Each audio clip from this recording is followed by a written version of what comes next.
Welcome, Panther fans, to episode 4 of Off the Rails Sports Saturday. I'm your host, Coach Almendaris, along with Kyle Eaton today.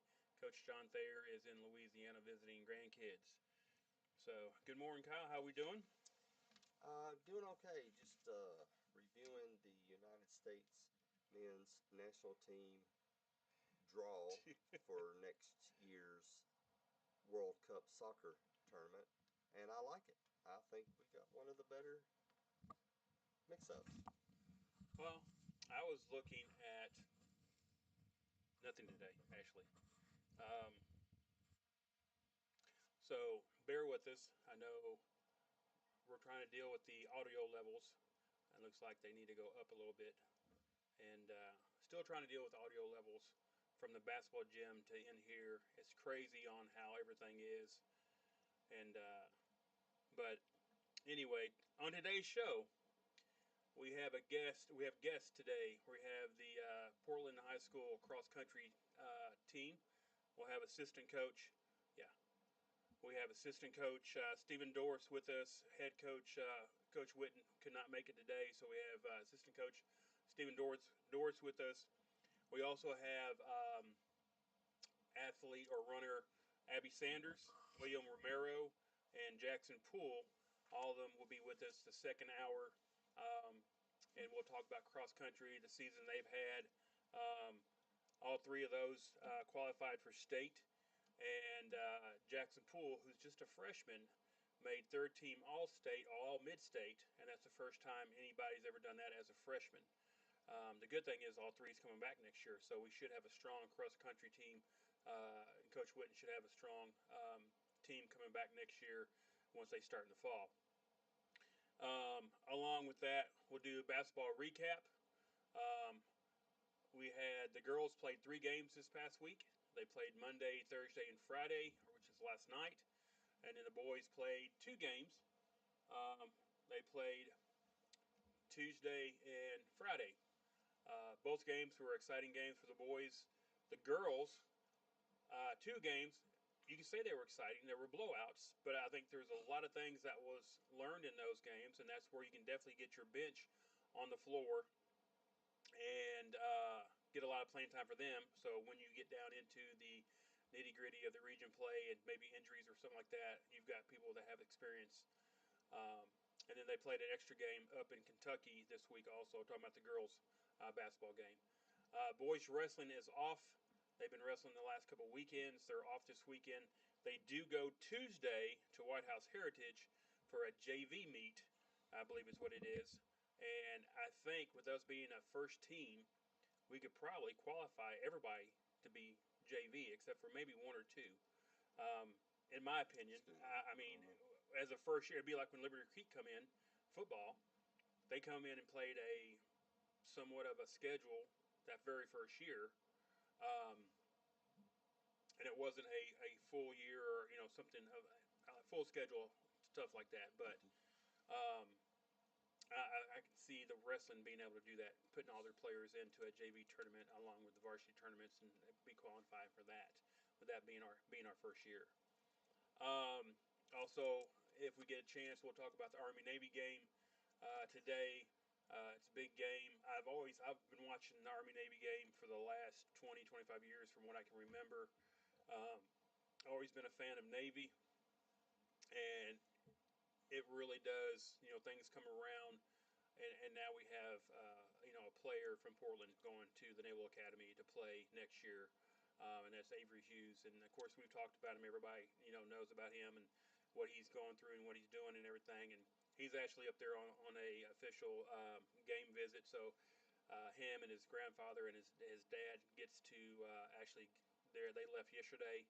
They'll be at the game today, and they'll fly back out tomorrow and come home tomorrow and everything. But that has to be a great experience to be able to go to a game like that. With when you set up a game and nobody else gets to play on the weekend except for subdivision games, as in FCS and stuff like that. I know there's a championship game last night. There's going to be some other games playing today, but not it's not Division One. And when they everything is geared toward that one game, and the biggest thing is when the cadets from both schools get to march into the stadium. I think that is the coolest part of it. And for him to get to see it and then be a part of it Yeah. is going to be cool. And I can't wait to talk to him next week when he gets back and find out what his experience was with that and everything. But with that, that's Wonder what kind of seats he's getting. so I can tell you this. Being I've been on a recruiting trip to games with Emilio back in 2011 and 12. Mississippi State invited him down, and we got to see Mississippi State and A&M play. And that's when Manziel was still at A&M. We were on the 50-yard line on the home side, about 12 rows up. Mm. We got invited to the Kentucky-Tennessee game by Tennessee. And if you know anything, I know you know about Tennessee. They are in the end zone where the players come out. Mm-hmm. As soon as the players come out of the tunnel, right to your right is a section, and that's where the players sit. And so I was able to sit there for that game. So I would say, because they don't play at Annapolis for this game, they're playing in Baltimore today. Next year, they either play in Philadelphia or wherever Army chooses. But because it's so big, they usually put it in a stadium bigger. And I think you could probably fit if you could probably put them in Neyland Stadium or Michigan Stadium, the big house, where you can hold over 110,000.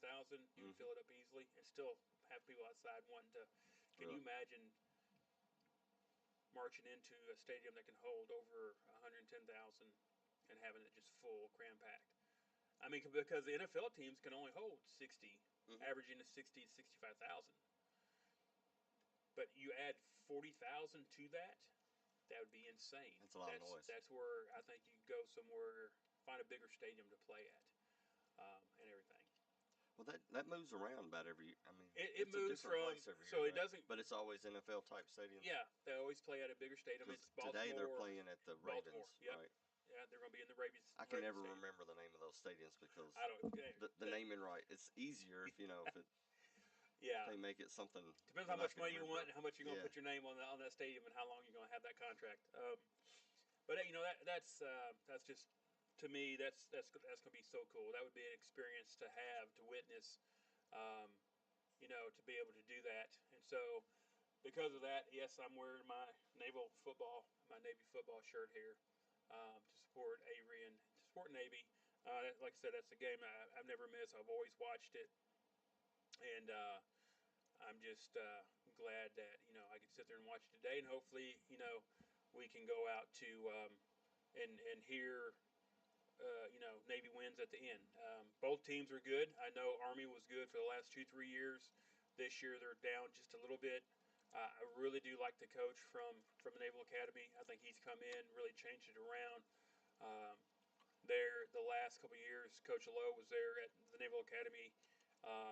He had some down years there, and he went ahead and got out, and they got the new coach in last year and this year, and he's got it turned around, and it just, I don't know, I guess you see it in all games.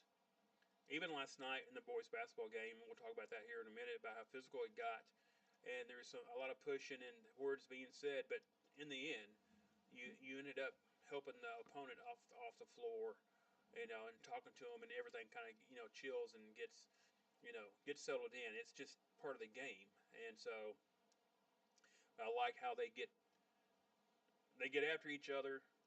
But as the game goes on, you can see their brotherhood because they're going to be serving together sooner or later down the line somewhere. I like how I put a thing on Facebook on my Ashley Facebook page on. It takes 4 hours to paint one helmet for the Naval Academy, and I think that is just insane. 4 hours? It takes 4 hours to paint each helmet. Okay. And because of what they do and how they do it. So you're thinking they have them starting out? They have like 6 or so on some sort of jig where they're getting all at one time, but still. So it's one of those where it's just where you have your main. It's what takes so long is the detail.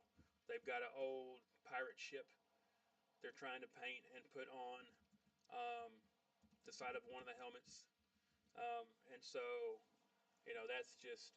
But what I also like about it So is they do something special just for this game. for this game, both teams will do a special helmet each year. I know 10 years ago, I've got it on my Facebook page. They did a did a tribute to Navy. That is, did a tribute to their aircraft carriers and their battleships. And so each player, depending on what they wanted, could have a um, aircraft carrier on their side of their helmet or a battleship or something like that. What I do like on both sides, what they do is they wear their patches that their unit that they're part of. Mm-hmm. So as a junior and senior, they start becoming. They know where they're kind of going and what where they're going to what they picked and what they're going into, and so they will honor either that or they will honor a certain group in the service and everything. So looking at the update, you're right. 4 hours, and they start on it 2 years before the actual game. So it's already decided on what's going to happen. So somewhere somebody has already started on the helmets that are going to be used for 2027, or going to. What would be cool? It does show that they're just kind of lined out on a table. They've got the Airbrush. the spray airbrush going down through there, but I would assume that's just the initial base. If you watch the once video, you're doing the rest of it, you've really got to take a helmet in your hand or a helmet on a post and detail so, each one of them separately. It's what you'll see that's just crazy. is you could probably Google naval helmet paint, Mm-hmm. and anybody can pull it up and watch it, from different uh, spots and everything. They put a lot of tape on it, just like painting a car. They put a lot of tape on it. They'll take an X-Acto knife, take off little bits and pieces, and then airbrush, and then take certain other things off, and then airbrush. You have to let it dry, before you do other things, and so. Have you seen what the one for? They only show them. Today? They only actually expose those helmets. They only let people know a week before, just like the uniforms. The helmets and uniforms get shown a week or two before the game. After that, it's all. Have you seen secret. The uniforms and helmets. I know you saw the uniform. Yeah, the helmets. I've seen because of the. Okay, got you. Yes, sir. Now, what I wish they would do is take. I'm a fan of mini helmets. As you know, I got one on my desk. I was surprised I found that one, but of Tennessee Tech. I wish they would take these paint jobs that they're doing on these helmets, Army or Navy, and make mini helmets out of them and allow them to. But I think that would be, and that's one you could probably put. They should give those to the kids that are visiting the game. Now with NIL, calling Avery a kid though is kind of strange. He is. He might be 6'3".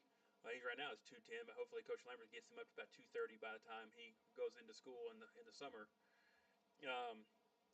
They're all kids. I mean, their bodies might be mature, but their minds are still young and everything, especially Avery. But you could sit there and take a decal emblem type of thing and just put it on the mini helmet. That way you don't have to do the detail of a smaller portion of it, and you could do that. I think that would be cool. I think you could make a lot of money with that right there. Right. Anyway, just excited for that. That's my excitement for today, is to go home and watch Army-Navy game. Navy leads the all-time series 63-55, and there was 7 ties. Probably not going to be one of them today. I don't see the ties. And that's back by the when they didn't have rules for ties or anything like that. So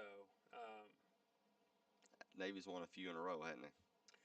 They did. I mean, now Army had their number for the last couple of years. So it's not like Navy's won the last 15 or anything like that. But they did get on a roll. Yeah. I think one of the better teams they had is when Keenan Reynolds was the quarterback. And also, what I like about the Naval Academy is they really do like Middle Tennessee. area. They recruit a ton of kids from Middle Tennessee. Both do. And I've they do. noticed And by looking at actually, the roster. and actually, now Air Force, they come in and they do some, but Army, Navy really do enjoy finding kids um, from Middle and from Tennessee in general.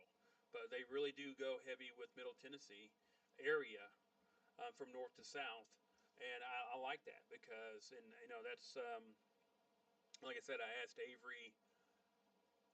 I guess it was a year ago. It was right after our season last year, his junior year, and I asked him. I said, "Are you opposed to playing for a service academy?" Because I was getting his highlight film set up and sending him out, as much as I could. And I said, "Are you opposed to a service academy?" And he said, "No." I said, "Do you mind if I send him out?" And he said, "Yeah, go ahead." And so I sent him out. Didn't hear nothing back from anybody. I sent out 30, 40 emails with his link to Huddle and in the highlight film that I made that I thought what needed to be on there. And I told him, you'll start getting some stuff and make sure when they do, they're going to want to see a whole game film because they want to see what happens when you do get blocked, what happens when you don't make a play, what happens, how do they want to see that too.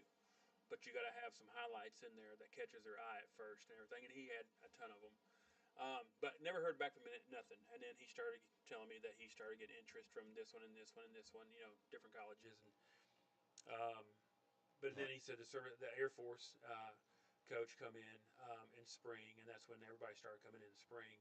Um, He was the first one, right? The Air Force. Air Force was the first one that we knew that came in. Not just service, but overall. Yeah. From as far as I know, then he might have had some other ones but we did have a couple SEC schools. We had some SEC schools that come in, and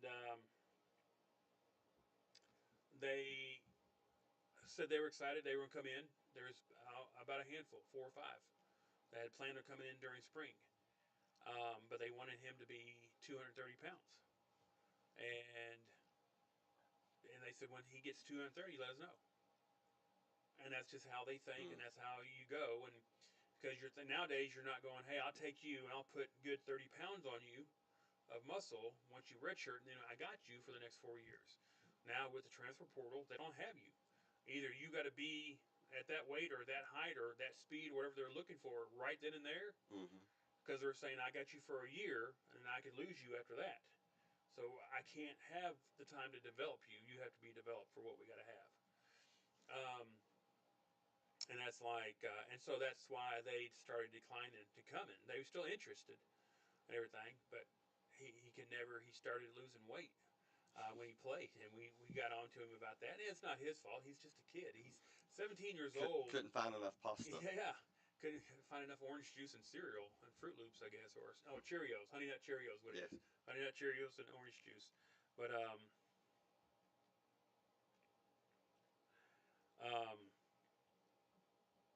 I know, guys, that the volume is really low. I'm getting a lot of text messages. Again, that's something that we have to find and figure out. Yes, I mean we got everything turned up as high as we can on what we got going on here. At least there's no echo. We can give you that. Oh, by the way, if I can bring that up, Oh, I have Sirius XM. I listen to Sirius XM more than I watch games on TV. And I was listening last night, and there was one of the sports broadcasts. I listened to 2 or 3. It was horrible. The first 3 minutes of the professional podcast on Sirius XM had echo, and it just I was getting a headache. My brain was just frying from it. So I'm like, well, if it can happen to them, maybe I should quit complaining and take all the words back that I said. well, it happened to us. we all want to put on a good show. Let's go ahead and get this out there. We want to put on a good show for everybody. And everybody's excited for what we're doing and everything. But we have no one telling us kind of how to do it. Right. We're learning. I took the equipment home yesterday and hooked it all up, and I'm sitting in the house doing a private test, hello, check, check, 1, 2. Hey, welcome, Panther fans. This is Portland basketball, and it just I had echo, and I started. And then Coach Thayer got on the phone with me, and we started kind of, hey, let's do this, let's do that, let's try this, and let's try that. And I'm like, hey, echo went away, and then it was like, okay, we're good. We thought we was good.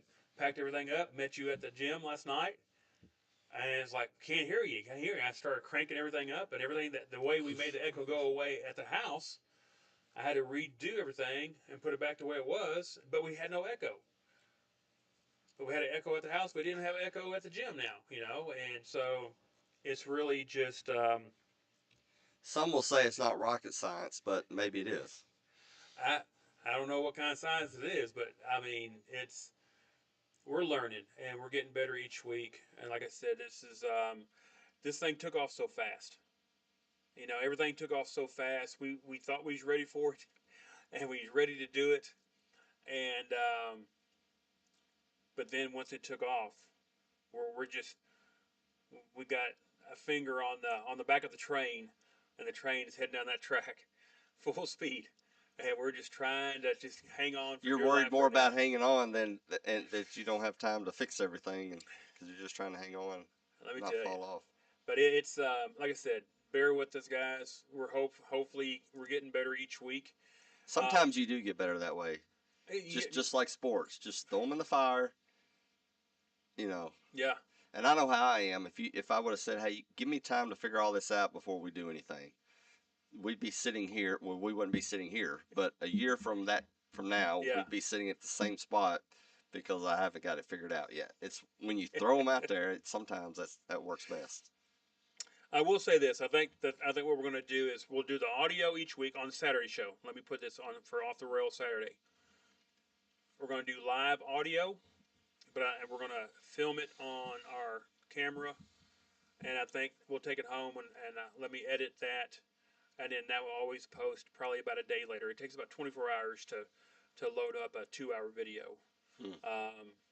and so I believe that's kind of the format we're going to do. If you want to watch it live, um, we can. You'll see it the next day, but it'll be on YouTube.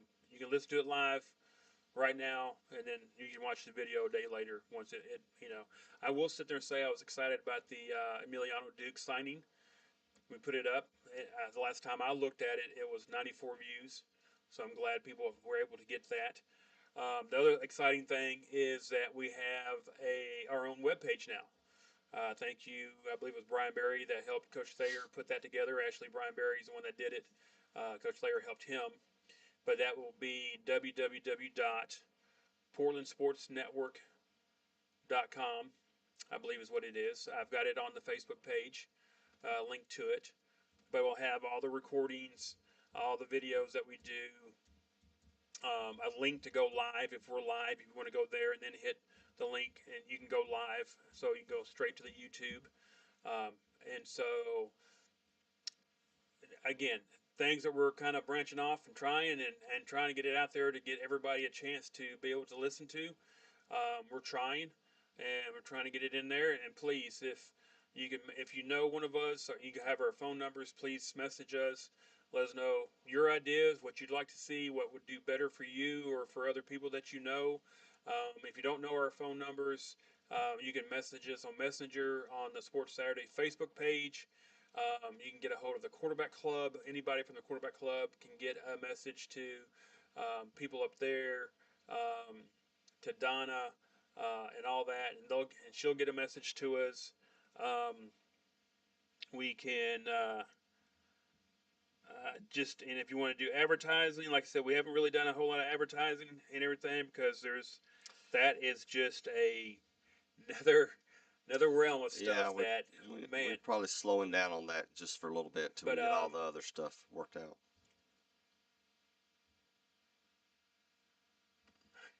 I'm sorry. I'm listening to the broadcast because I want to see how we sound. Okay. So I paused there just to hear what you had to say, even though I just heard it. But anyway, let's go into. Cool. It's pretty cool. So this week in sports and at PHS, and I know there's a ton of stuff that we haven't covered. I will say this. So next Saturday, we're going to go. Our Saturday show will be at the basketball gym because we're going to do the basketball show. We might go on. We're probably going to go on early. Our Saturday show will go early. I'll put a time out and let people know as much as possible what time we'll go on Saturday. Try to get the show done.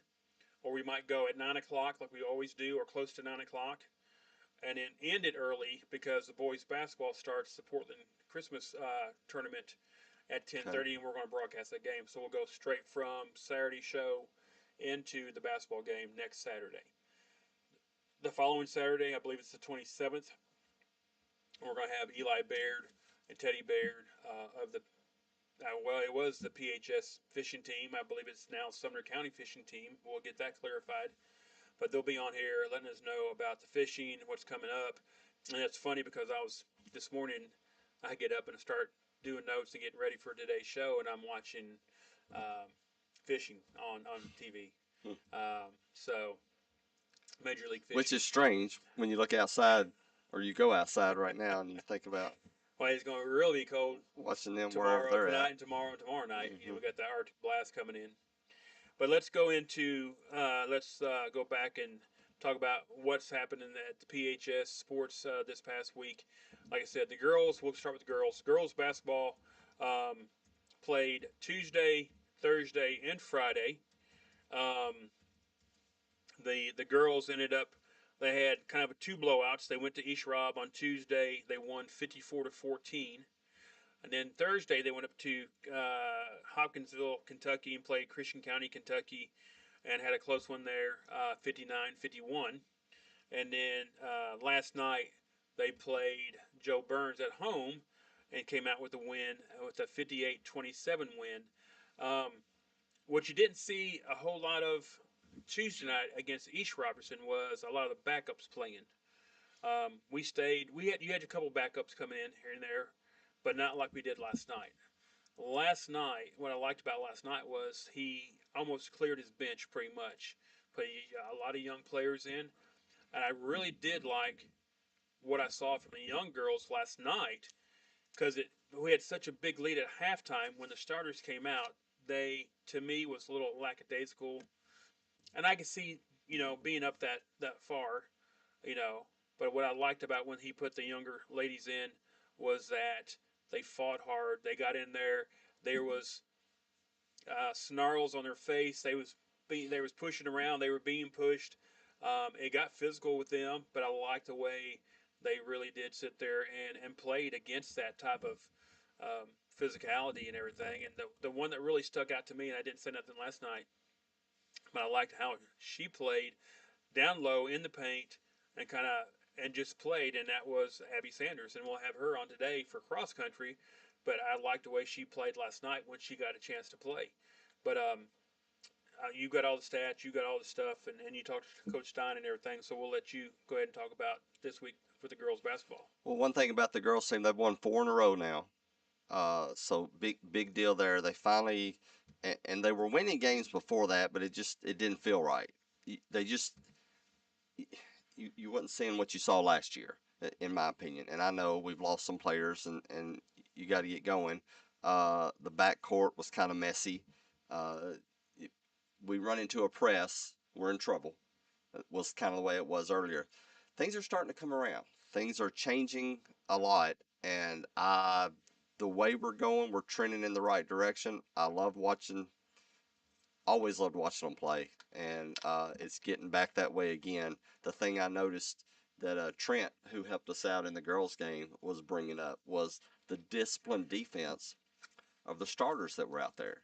In the past, we've always had to worry about foul trouble because you get somebody double teamed, you get them trapped, and you're reaching in, and you get that silly reach in foul or the hack across the arm, and of course you're trying to get the tie up, and sometimes that works, sometimes it doesn't. But doing that, they're doing a whole lot of better job.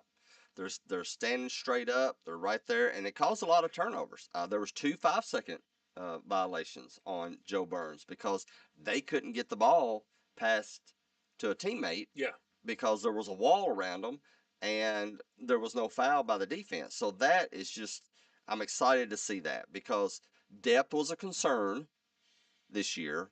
And if you're prone to fouling, that really weighs on your mind.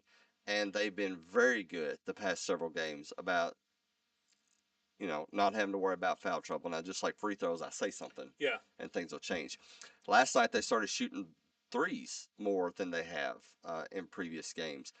They didn't all go in, but uh, I like it when they launch them up from way downtown. And we've got such length on the inside that you miss it, especially when it's a long rebound. They're very good at tracking them down, and you get offensive rebound and extra possession. So what was funny about what you said there was that we got length, but it's our length that's shooting outside the arc. True. Okay, and we got the short ones or the shorter ones inside fighting for the ball. And, Yeah, and I yeah. thought, Russell will jump in there, and it's amazing how she's always in the top 3 on rebounds. I can't think of her McKelvey name. will get a couple of McKelvey's the one rebounds. that Yep. sat there and battled inside, and that's what I liked about Abby when she got in there. She's not the tallest, but she got in there and she was battling with everybody else, and when you're shooting threes, everybody's just kind of watching, hoping that it goes in, and you head back down the court. And that's what the boys kind of got into last night, I think. But McKelvey was sitting in, all of a sudden there she is, and it's 1 against 3, but she's the one coming out with the ball. Mm-hmm. And so. And he got real physical there in the second half with the girls and Joe Burns last night. Against Eastrob, that was almost like a scrimmage. It got to maybe the fourth quarter before Eastrob got to double digits, got to 10 points. Yeah, and and everything. and not to be disrespectful, No. but Coach Perry is in a severe rebuild mode at East Robertson. He had his best player family move to another city, so he lost her. And then really in that lineup, he's only got one player that played any significant time last year for the team. He's got a couple of almost first timers that are playing. So he's almost starting over, and you could see that on the court. And getting to a point on this, so that game against East Robertson was kind of hard to define and gauge. Really, how good did we play? Really, what you want to do in that game is not be sloppy, and not try to. You want to run your offense. You want to be disciplined in all the phases of the game and not just go down there and first person that gets across the line, shoot it up and see what happens. Everybody tries to get their stats up. They did a good job of not doing that.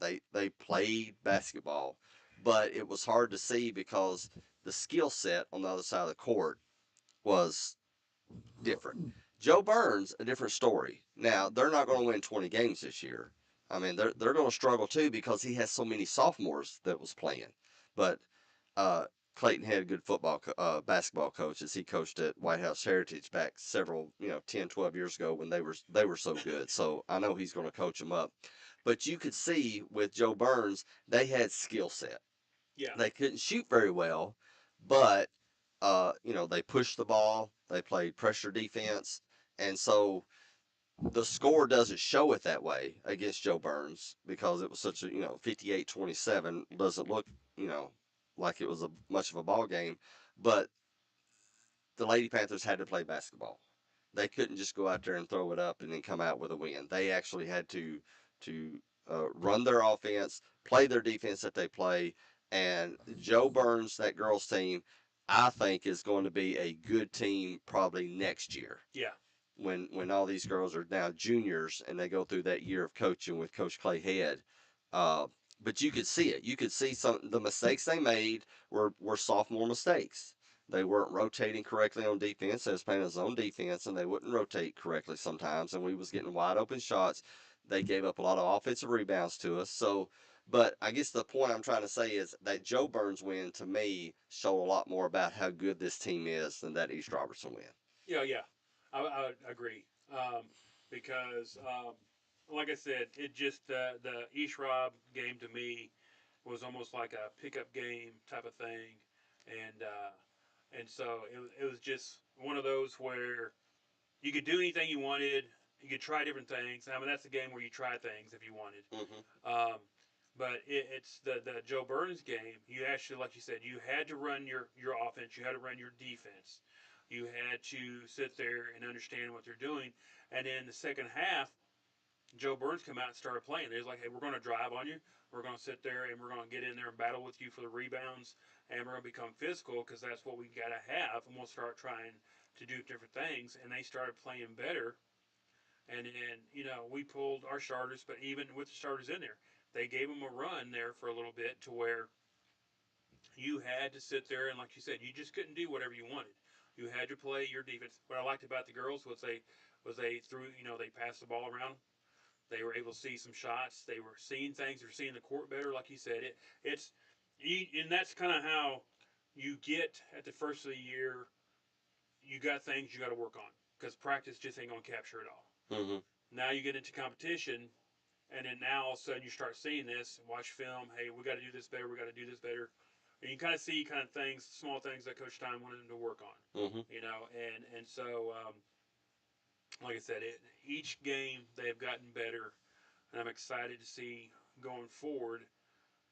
Kind of how things run. Like you said, right now the game is running through 2 or 3 players with the varsity girls. They're running through 2 or 3 players. That's kind of what it's going through, and that's fine.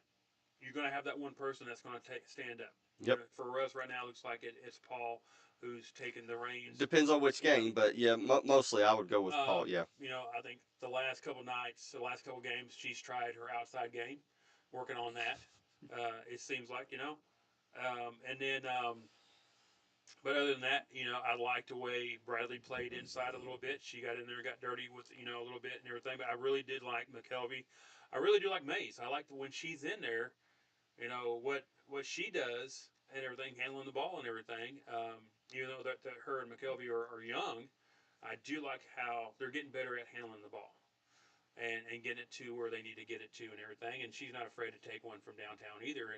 And so, the one that's kind of been quiet the last 4 games, I guess, that we've done is Moo. Yeah. We haven't heard from her. Yeah. And we know from last year what she can do. So if she starts, and the thing is they're just not feeding her the ball right now, and that's fine. She's okay with that. Do her job, do what she's got to do, but start feeding her the ball. And now you got Moo, and then you got Paul, and now you got the 2 young guards, coming out, and they're getting experience and everything. It could be a really strong team toward the end of the year. Mood is not looking for a shot. It doesn't seem like as much as she did last year, and I think that's because she can trust her teammates a lot there, and so she's more about getting the offense and moving the ball around, and then if she gets an open shot, she'll take it. Oh yeah. But yeah, imagine that the games that we're winning, and other than that, she's had one game I think in the past 4 where she scored about 20-something points, and yet we're still scoring bunches of points without Moot doing her. Although she leads the team in scoring because she'll break out with a 23-point game against somebody. So scoring average, she's actually up there leading the team or right there at it. But yeah, when she gets going and we've got all phases working, Coach Stein's got to be pleased with the trajectory that things are going right now. Long way to go. We've not even started district play yet. I realize that, and competition's going to change, but I like the way they're playing. I was nervous that first game we watched against Henderfield. I was so nervous, but you can see the improvement just since then. I say you give us Hendersonville in a month, and it's a different outcome. Try that again. Yeah. And so it's to the point where I think Coach Stein, he had to find a rotation that's going to work for him. He had to find, again, you have to find these things, and you can't do it till you get into games. And that's where you're not looking to go over in November and December, but you are trying to find things that fit and mesh, and how these players mesh with each other. Well, you practice. Well, yeah, you practice, but everybody's practicing the same thing until you get into a game, and it's just like playing football, because I can relate to that. You have to feel comfortable as a quarterback to the receiver you're throwing. Guess what? Here's a receiver. So this week coming up, the football All-Star kids going to go practice for a week. Do you think the quarterback and receivers are in can he catch? Yes, he can. Can he throw? Yes, he can. Well, you just throw it to him. But guess what? You got to gauge his speed, gauge how he comes out of a route. It's the same thing with basketball. You got to gauge. This player wants to take one more step and show this and come back, and then she'll be there. Right. You got to understand that. Right. And that's why some of the passing is off, and the passing is getting better. You know, we talked about the passing a couple games ago, and I think it's getting better. They're And, starting to become more crisp. and they're really listening.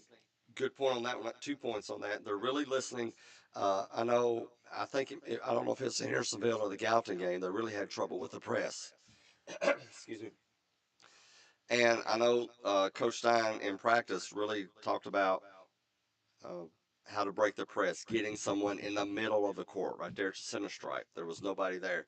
And the last 3 games, whenever they go up against the press, there's someone right there every time. And it just makes such a difference when you're trying to get across that center stripe uh, when you got that full zone press coming at you. So they listen to the coach. They're doing what he says. And you're talking about the passing. That was another thing with the backups that had came in the fourth quarter and played. They acted like they owned the game. Yeah. I mean, they come. It wasn't sloppy as we said earlier. Uh, they were passing the ball around. Very few dribbling. They were getting uncontested shots because they Quick were moving the passes. defense. And Joe Burns had 3 of their starters still out on the court in that fourth quarter, and it was exciting for me to see how they do Well, that. like I said last night, I interrupted you and Mr. Trent. Napier there. Uh, as they come out and played like they had a chip on their shoulder. Yeah. It's like, oh, we got to prove something. You know, it's like almost like coach sat there and said, "Now I'm gonna put you out there, and if you can't do what you're supposed to do, then you're coming back out." And they weren't But the intimidated thing, either. but yeah, I would say they wasn't playing scared, so it wasn't that. But Nope. man, they come out there and say, "Oh, it's our time. Mm-hmm. We get almost a whole quarter and a half." You know, and so they decided, hey, it's our time to play, and I've got to show them that I can play. And they got in, they got in low and they battled for the balls, and then they sat there and moved the ball up and down the court. And I really liked the way the young girls played last night and everything. You know, when's the next time they're going to get a chance? Don't know. Mm-hmm. But they got some playing time, got some experience, continued to move and do good in practice. Make him have to sit there and say, man, I really want to put her in, and I at least need for a couple minutes to give someone a rest. Right. And when you get in there, it's time for them to sit there and do the best you can there. Yeah. And Look. so I know we're staying on it, but look at this roster. Addie McKelvey starts. She's a sophomore. Usually, the first player off the bench is Madison Mays, freshman. Some more Ariel Lindsay, the next one that comes in. She's a sophomore. Bailey Sharplet, she'll come in to bail out some of the big three. She's a freshman. And all these are getting experience now. So when January gets here, uh, Coach Stein will know his rotation, and I think they'll make a run for regular season district title. um, yeah, so you got something to build on right there. You got a lot of good things to build on if you want to build on it. And so you're going to take some growing pains and some bumps here at the first of the year, and I think we've done that. I think we've gotten, you know, um, I want to sit there and say, I think the lumps and the bumps are not as bad as what we thought. I think that they're getting better quicker than I think what we've seen. And don't want to sit there and get our hopes up too much. Yeah, again, the But competition is yeah, not district play. I didn't get to see the Hopkinsville game. Hmm. Did you get to see it? No. Okay. So, um, and let's see what it looks like when it's a closer game. But still, I still think you're going to see the same thing. Hmm. You're going to see hustling up and down the court. You're going to see battling underneath the boards. You're going to see better passing, and it's just going to get better. And then as we bring in the people off the bench, you're going to see them doing the same thing, and they're going to sit there and contribute to the team, and they're going to sit there and be a plus to the starters. When they're out there here and there. So if you get someone in foul trouble and you have to pull them out and you take your next person up off the bench and goes in, you're not going, oh man, we got to. No, Joe Burns and the boys, they had three of their starters go out, foul out last night. Yeah. But you're not sitting there looking at your bench going, who do I put in because I can't put this person in or that person in because they can't dribble, they can't pass the ball, Yeah. You're right. or Right. all they're going to do is this. So you start building confidence with what's on your bench, and then you start putting them in and everything, and now all of a sudden you're like, hey, I'm good with this, you know. And we'll find out Monday. I think that's going to be a big test Monday. The Lady Panthers are 7-4 right now. They're going to go up against Westmoreland Monday night. Westmoreland only 2 losses on the season. One of those was a very close loss to Beach, which is a 6A school, and then they had a close game against Macon County, which we all know how good Macon County is. So I think that's going to be evenly matched Monday night. So we'll see where we stand. Um, we're a little longer than I thought on the girls, but I'm good with that. Let's go ahead and talk about the boys. The boys had 2 games, uh, and they played East Rob Tuesday night, and they ended up playing Joe Burns last night. I know the East Rob game, it started out. Uh, it seemed like we was going to run away a little bit, and all of a sudden, Bass from East Rob caught fire. They went on like a 21-6. If I did my math real quick, I think it was 20 something to 6 run right there coming out of halftime in third on the third period, and made Close it a enough. game. Um, and the whole third quarter was nothing but East Rob scoring points. But I like the way we ended. We ended the third period with I can't remember who it was hit a three at the buzzer to end the third period, and then that got us to where we needed to be, to where we took over in the fourth period and held on strong and came down to it, and we hit free throws, Yes. something that we didn't do very well the game before uh, against Gallatin, and let them get back in the game and make it closer than actually what it was. But we hit our free throws against East Rob. Then last night against Joe Burns, Joe Burns never let us get run away with anything, but they were quick. Their first step was very quick. Talking about Joe Burns' players, their Mm-hmm. first step was very quick. You made several points about transitioning from when we make a basket within a second or two, they were already down into the front court and looking inside or doing whatever they need to do. They were very quick. I think it caught us a lot of times. I think, and we talked about us wanting to play fast and quick with the boys, and they found a team to play with them that wanted to play quick. And then we got tired. It looked like we got tired. We had 2, 3 guys.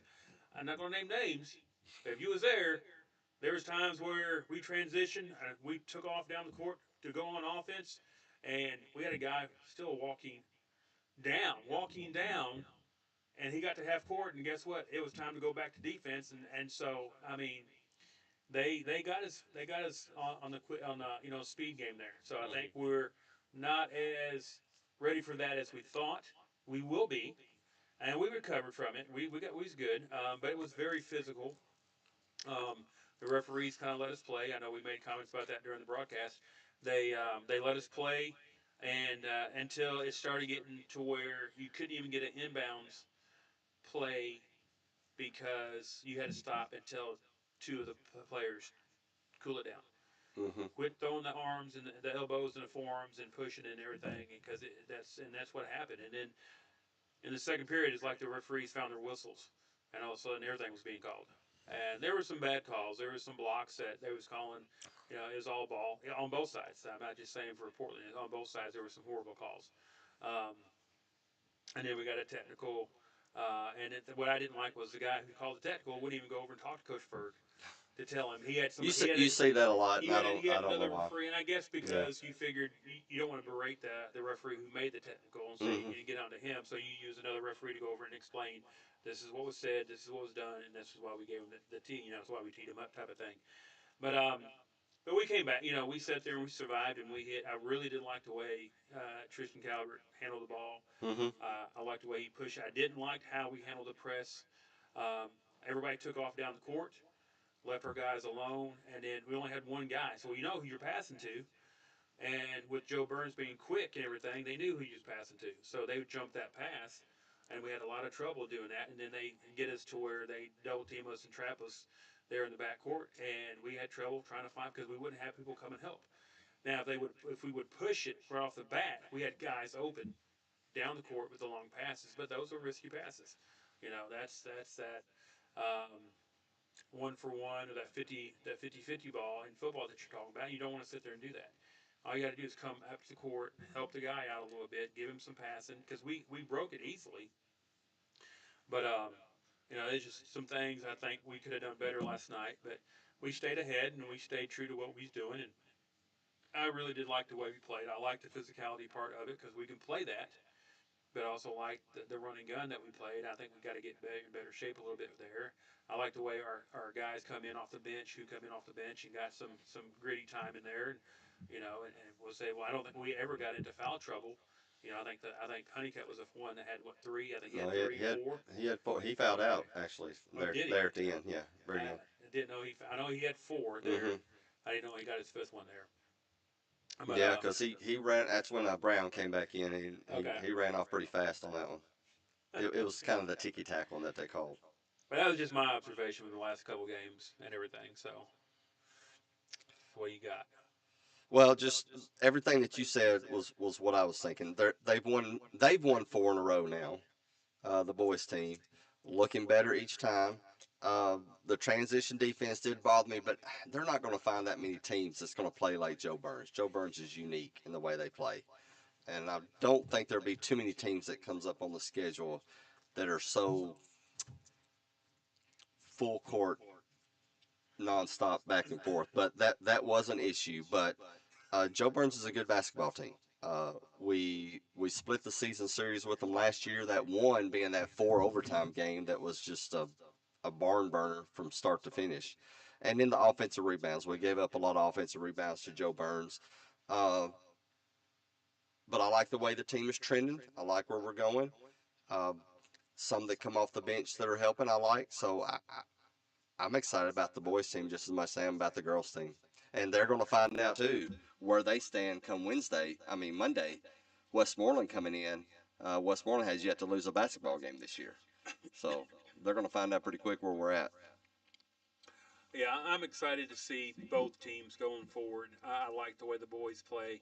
I know they was talking about Avery, missing Avery and everything and what he did on the inside. He just kind of gave you a present of knowing what leverage is and being able to handle some of the big guys in there and being able to use leverage to keep them blocked out and everything. But I think Will Cottle's doing a good job inside. Um, he's one that he's young, as in playing experience and everything, and just like in football, once you get him in there, he's going to adapt very quickly, and on how the game is played, and he's made some plays offensively and everything that impressed me. Um, but he's definitely an inside guy. He's going to get you some minutes. He's going to do what you ask. Um, I like Brown coming off the bench. The other day against East Rob when Bass was hitting everything, first thing in my mind, I was sitting there going, put Brown in there. He's going to sit there, and he's the bulldog. I called him the bulldog. He's the bulldog that's going to shut Right. him down, and that's what Coach Ferg did. He sat there and put Brown in there, and wherever Bass goes, you're going. He goes concession stand, get a thing of fries with him, type of thing. And so it's one of those, and he did what he took some fouls, and he's able to do that because that's what you want him to do. Be that physical presence, and put a forearm here and there, and it just he did his job, and he shut Bass down into where, and last night with it being physical the way it was, I think that's Evan's type of game last night. Also, he was in there and was able to get physical with some of them, and that was one of the players that they had to talk to and everything on how that was being played. Tristan Calvert was one that they had to talk to. Him and what is Cox? Is that Hmm. Joe Burns number 0? Right. Right. They had to sit there and talk to them two, and that's what kind of started it. Was them two pushing on each other on the inbounds play, and they had to call a timeout. Went over and talked to them. Went and talked to the coaches, and that's kind of what started the whole. Okay, let's calm down here and everything. And but I like the way that we can become physical like that and play that way, but we can also run up and down the court. We can shoot the three. Tristan was hitting the threes last night. That he had shots. They were giving him, looks here and there, and then you had Totten, who decided he was going to start taking threes at the start of the game. He got hot there at the start and everything, and then I just liked how everybody played. Honeycutt he was calling for the ball several times. There's one that he was shoot 5 foot back from the arc and took it and made it and everything. He was feeling it last night. So I like the confidence that they have in the way they're playing right now. And then with Keelan, he can sit there and he can be a force inside. With him being as strong as he is, that's what people don't understand is how strong he is. And I think with him playing football tremendously since last season. he's gotten a whole lot bigger. Yeah. And then with football, he understands leverage, and so I think he can understand how to position your body to where he can dominate on the inside a little bit, even against maybe somebody who might be a little bit bigger and everything. But he's also such an athlete that he can play a finesse game also to a point. But you know, everybody watching him play, everybody sees that he wants to do that two-handed dunk, and he wants to, put that exclamation point on it, and everybody does. But he can be both. That's the thing. He's not just one type of kid. It's not he's just an outside guy, or he's a finesse guy, or this guy here. All he can do is go inside and rebound and shoot a little layup here and there. He's got everything. He took a three last night. And so and again, I see great things for boys and girls, both teams coming along. You can see the progression even from the 3 or 4 games that we've done already, from the Hendersonville at home to now. That's 4 games. I think that's 4 games. Within 4 games, you can see the difference for both girls and boys from Hendersonville till now. You can see the difference already, and it's going to be so more exciting to watch as the season goes now, to see how that progresses and see how the bench players do, how the starters come, and see who becomes the leader on the floor, on the court, and everything, and kind of how all that goes. Boys are 7-3, which we mentioned is the best record in the first 10 games in Coach Ferguson's tenure as head basketball coach. So, like I said, normally everybody, in November, December, everybody kind of take your lumps. You kind of do this. You're trying to find this and that. But even with say the girls losing Totten, everybody was talking about losing Totten and everything, and you're finding who's going to lead yourself up and down the court. You're finding your leaders on the court, and you're finding it faster than I think what you think you thought you was gonna. yeah. And so you start developing your game on what you've got and what you're showing. And like I said, I like the teams that we've played. You've played some soft teams. You played hard teams. You played teams that's going to sit there and be physical with you, and teams that want to sit there and try to run and everything. So you've played all types of teams already, and you're being able to adapt and being able to do something, and I think that's just going to really help. And that's talking boys and girls there. So, Right. I agree. But with that, we're going to take our first break, and when we come back, we'll have the PHS cross country team, assistant coach Stephen Doris, Abby Sanders, William Romero, and Jackson will be here on the show when we come back, coming out of the break, and we'll talk cross country and see how they're doing and how their winter sports are coming now. And you're listening to Off the Rail Sports Saturday here on the Portland Sports Network. Christmas is right around the corner, and so is Graphic Obsessions on Main in Portland. Tell them about it, Elfie. Wow, Graphic Obsessions has so much cool stuff, Santa. The new location on Main is packed with all kinds of gifts for everyone. They even do embroidery and have a custom hat bar. Sounds like I need to get to Graphic Obsessions soon and get my list all taken care of. Graphic Obsessions on Main in Portland. Visit our Facebook page today or stop in and see us. Graphic Obsessions on Main is in a larger space and has more to choose from than ever. Tons of Panther designs we can print in minutes. Tons of inventory you can grab right on.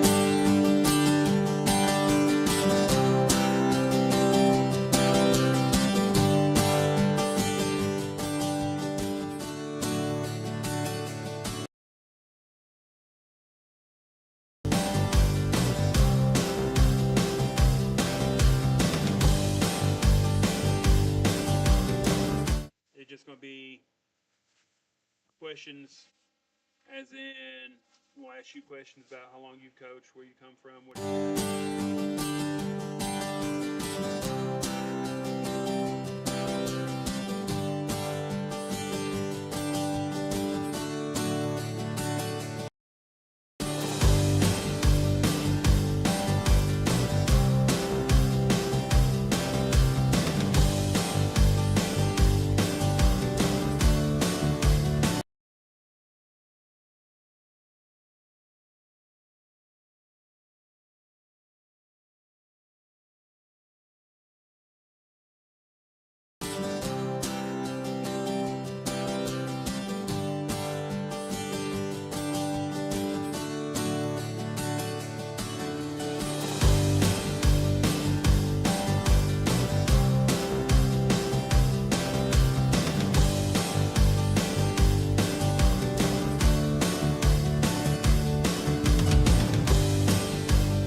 experts come in and set it all up. You got three of us trying to learn this on our own, per se. Are we? So- Is this broadcasting live or is this The audio is live, No so swearing. so he's running commercials right now and stuff.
Welcome back, Panther fans. You're listening to Off the Rail Sports Saturday here on the Portland Sports Network. That's hard to say. I keep on trying to.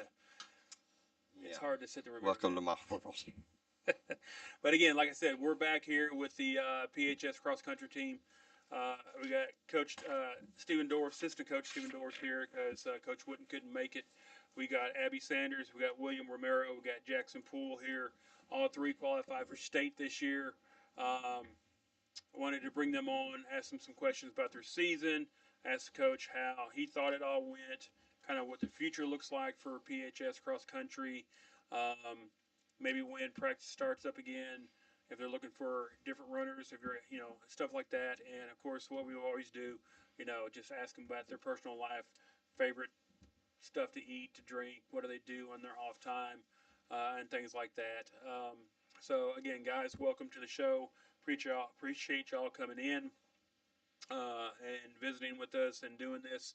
Like I said, we're still trying to get some kinks out here and there. So talk loud so the video can hear, and then and don't be shy. And because we used to tell people on the radio, don't be shy. Nobody's gonna see you. Well, now you're on video, so they are gonna see you. So, but just relax. Everything's gonna be good. So anyway, guys, welcome. Thank you for coming. First thing, Coach Dorff, how long? So let's go with how long have you been coaching at Portland, and what got you into coaching cross country?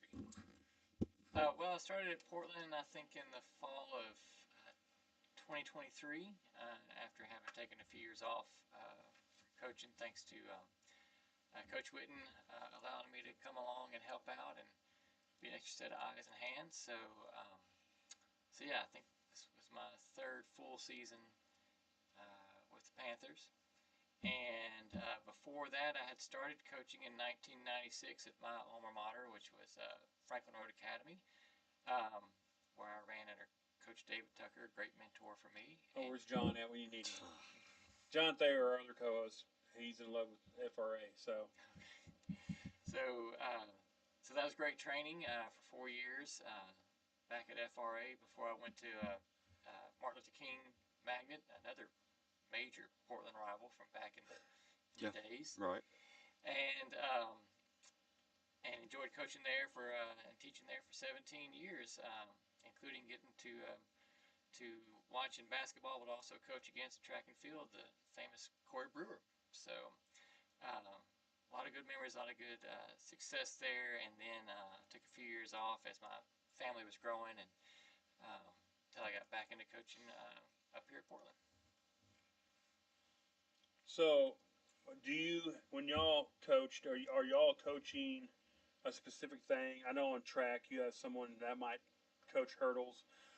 When you coach hurdles, do you we got one coach coaching the start, how to start coming out of the blocks. One coaches how to jump the hurdles. One teaches how to finish, type of thing. Do you have something specific in cross country that y'all coach, or y'all just helping there? So tell someone who doesn't know anything about cross country. As you can see, I don't run. I quit running a long time ago, and so how does coaching cross country? How does that go about? Well, we're it's basically one race, so it's 5K race for everyone, unlike track and field where you'll have the field events and throwing events and jumping events and different specialties. So yeah, we do overlap quite a bit in coaching first for general fitness, but then for more event specific, training for the race and working on our race goals and whatnot. So, um, but yeah, we Coach Whitten and I basically worked together to come up with a plan for each week and a vision for the season and how we want those goals to unfold and where we think we can be at the end. And we're basically pretty big optimists, so we always kind of say the sky's the limit. And thankfully, like these athletes sitting here today, we were able to say that that's pretty much true. The sky was the limit. Wow. Looking back at the season, do you sit there and look at it how do you look at success for a cross country team? As in, everybody has wins and losses, but with cross country, are you looking just at do they improve their personal best times? Are you looking at times? Are you looking at how do they, how many people you qualify for state? So how do you judge success for a cross country team? Well, in cross country coaching, the biggest measure of success for me personally is always the smiles on their faces when they are excited about what they've accomplished, when they did something they didn't previously know or even believe they could do. So whether or not it's someone who breaks 30 minutes for the first time or someone who qualifies for state, that sort of inner satisfaction they get from the sport and from their teammates, that's kind of the number one measure, I guess, of success. That's what I like on the updates that we get whenever there's a meet. You don't get inundated with all these times. 28 minutes. Thank you.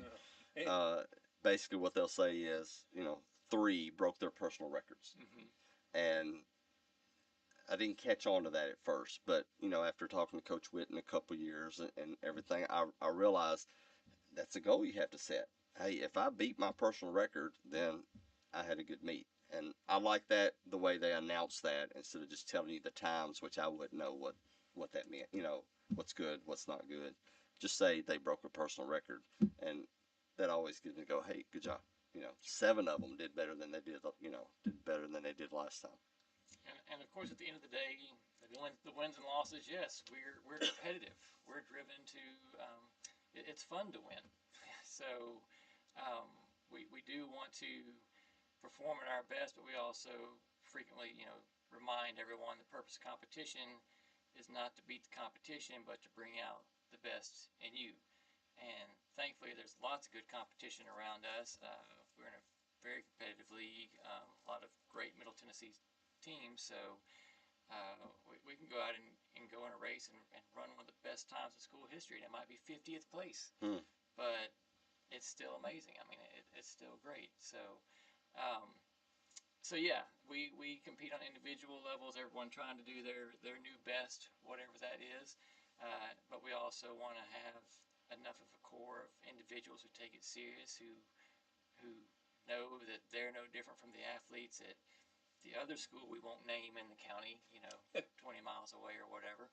And we should be able to compete with them. We should believe that every time we walk out there. So we're glad to see them embracing that and looking forward to taking those next steps towards that. What is one of the hardest things to teach a person that's going to run cross country, and what is maybe one of the easiest things to teach someone if they're just coming out for the first time? And then what do you do with an experienced runner? Do you sit there and try to change techniques? Is there techniques to running cross country? And what do you change on a runner to where they can improve for themselves? You might have to write some of that down for me. It's not for me to remember. But I'll go with the first one, and then you can remind me of the other ones after. I gotta remember what I said. I think it was what's hardest to teach and what's kind of easy to teach. And one of the easy things to teach is that in cross country, unlike almost every other sport, you're pretty much guaranteed to get out of it what you put into it. And a lot of other team sports, it can be tough because you could practice real hard, try real hard, but you might be standing on the sidelines or sitting on the bench quite a bit. But in cross country, pretty much every week, you're going to get your chance to get out there, and if you've put in the miles and the effort and worked hard and made good food choices and slept well and all the holistic things that we talk about, then you're probably going to have a pretty good race. And we could more or less celebrate after every single race this year that is what was happening with at least a few individuals and frequently a large percentage of the team. So that's the easy part is, hey, come out here and do this and work hard, and you'll see yourself get better, and you'll enjoy that. The hard part to teach is the lesson, and this is one way that Jackson's elevated himself so much, is that it's really not what you do when everyone's watching, it's what you do when no one is watching. And, people aren't watching what you're doing when you're training in the winter or in June or July or on the days we don't have team practice. And so for someone who wants to compete on an elite level across country, you're going to have to go past 30 miles a week and really past 40 miles a week, maybe up towards 45 or even 50 sometimes. But that's going to mean you're going to do at least 10 or 15 or 20 miles on your own. So again, as a teenager where your prefrontal cortex isn't fully formed or whatever, that delayed gratification is kind of a hard, maturing process to handle. So yeah, it's really hard to get everyone to understand, like, yeah, when we're standing on the track with the whistle or clipboard and doing something and saying run it in this time, that's great. That's one thing. But when we say you need to do an hour run tomorrow on your own, is that going to happen, or is there going to be a reason not to do it? Because there's always a reason not to. It's cold. It's raining. I'm tired. I need to sleep a little bit more today. I have too much homework. I need to go do my Christmas shopping. You name it. Easy to come up with excuses. So that's how great cross country teams are made. It's what they do when other people aren't watching that makes them different. And I like that because that can go across all sports. Because with Coach Thayer coaching baseball and I coach football, it's one of those where you can just go, if this is what you want to be, if you want to be an Avery Hughes, you have to do what Avery did, and that is when on a Saturday, Sunday, and you're sitting on the couch, it's raining or it's snowing and everything, he's up here working out.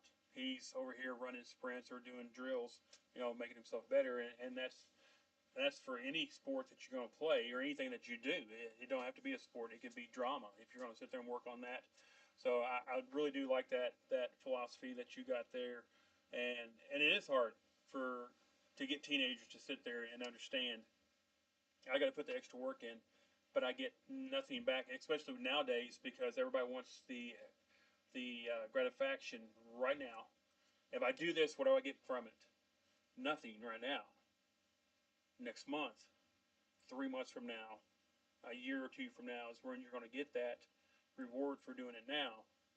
You got a lot of people going, yeah, I ain't doing it, And so dealing with high school kids and everything that when you coach, I can see that being hard to try to find the motivation. And it has to be almost a self motivation to get that done. And so with that, I'm gonna come over here and ask y'all, what do you get? What do y'all do to self motivate yourself to be able to do that extra training, to do what he's saying, and to get where y'all got? As in, y'all made state and everything. We don't have 8 other people here. We have 3 people. So what do y'all kind of do to sit there and stay motivated to work on your own when it's cold outside? Because I've watched y'all sit there and run, and it's nasty weather outside, and everybody's going, "Hey, let's go." No, I gotta go run, or I gotta go train and everything. What are y'all doing? What motivates you to sit there and do that extra training to get where you're at now? And anybody can start. No, unless you want me to pick, I can start picking. It don't matter. For me, that motivates me. It's just like knowing like there's still a lot of room to grow. Even even though like I might, had a good race last week, maybe like top 10 or something, there's still like that extra position, I could grow, and it's just like fun to kind of do it. It sounds a little crazy, but it's fun.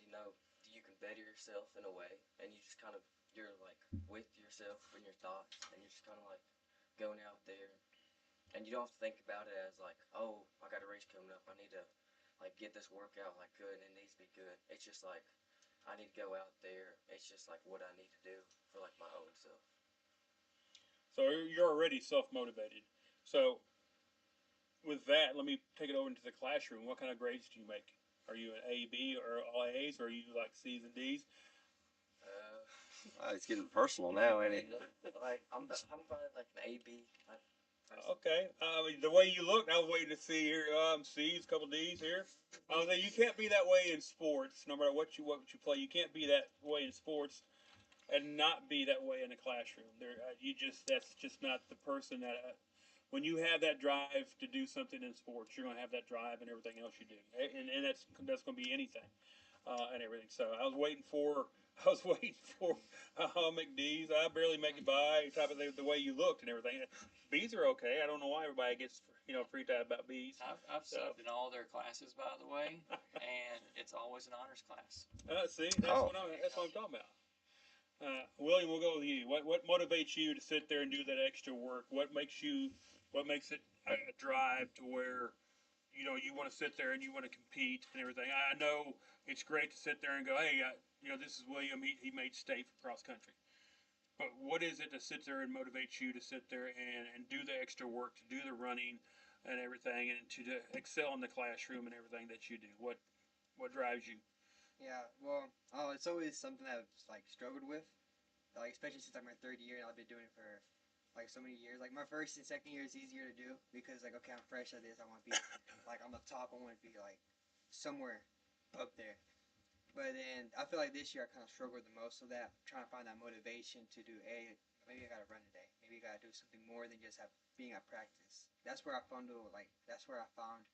me struggling the most. But then I think what I found my motivation at is mostly like that I'm almost done.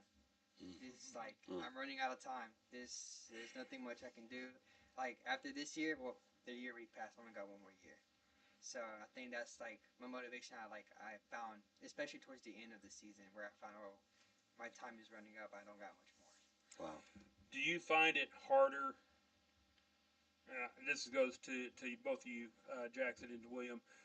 Is it easier as a freshman, do you think, to be motivated because you're going, hey, I got to be better next year, to where as a junior, you're going, I got 1 year left. I've been running for 3 years. I've done all this work, and I got one more. I'm ready just to sit there and just have a year to where I'm like, I'm good with how everything comes out, or does that, like you said, does that motivate you more going, I've got 1 year left. If anything else I want, any kind of things that I want to have, goals that I have for myself, I set as a freshman or as each year, I've got a couple months left. Do I sit there and just take it easier and go, I'm happy with what I've done so far, or it's not good enough? I still want to get this or that, and does it make you work harder knowing that you have 1 year left? I think it's kind of equal. I think it's mostly based on the mindset of like how bad do you want it. And either if you're coming in as a freshman or if you're already a senior, like a senior can already be like lacking if they want to, but I think it's all in the mindset, like how bad. Wow. And what kind of goals do you have going into next year? What's something that you haven't hit that you set maybe as a freshman or last year that you didn't hit that now you got 1 year left and that's what you're trying to hit now? What is that one goal? That one goal that I always wanted to hit since, well, especially this season, I want to get in the 16s. So it has to do with your time. Yeah. Not so much as making it to state or making an all-state team or anything like that. You're wanting the time is your main thing. Yeah, the time. Because I feel like if you got the time down, then everything would just come along with it. Right. Mm-hmm. Same thing for you, Jackson. Would it be a time, or is it be an accolade that you receive, or you being a freshman, you're just now starting and everything? Do you have something out there? I want to win state. I want to win. If you win state, that's great. But I was more concerned about making this time. What is your goals and everything? For me, it'd probably be time is a big thing for me because kind of how William said. It's like if you get your time to a certain place, everything else will kind of fall in suit. And then probably like in the future with high school, like trying to win state would be definitely a big goal for me. Be really good to try to do that. Abby, we hadn't talked to you, so now's your first chance. What motivates you to do the extra training? Do you do the extra training? I know you play. We watched you last night play basketball, playing another sport and everything. When do you have time to run? But what motivates you to sit there, put the extra work in, and then what are some goals that you're looking forward that you didn't make this year, but you're looking forward to next year? My big motivator is probably fear of failure. I think.